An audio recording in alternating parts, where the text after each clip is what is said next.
For example, it is good to wake up.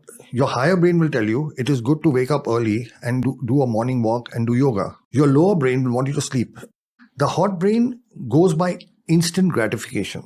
The higher brain thinks of the long-term consequences. Animalistic lower brain versus humanized higher. So our brains have also evolved. We are the only ones to have a higher cerebral cortex. The only ones. The capacity to think, the capacity to plan ahead, the capacity to execute. But it's just that structure. So humans have, so it's this mismatch between the two. And now, meditation, yoga and all that is supposed to give control of the higher. I think what one needs is harmony.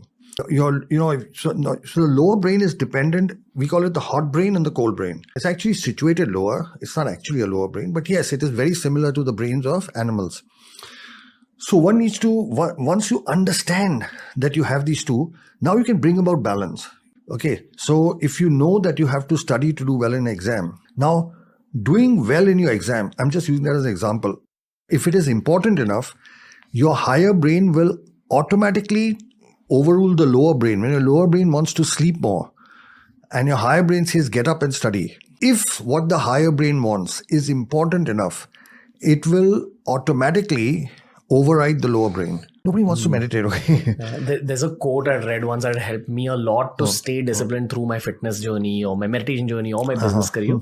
It's a simple quote that I think encapsulates exactly what you're saying, which is that, okay, the quote goes, discipline is choosing between what you want now and what you want the most. Exactly. Same thought. Your higher brain tells you it's not good. And there's a neuroscience to it.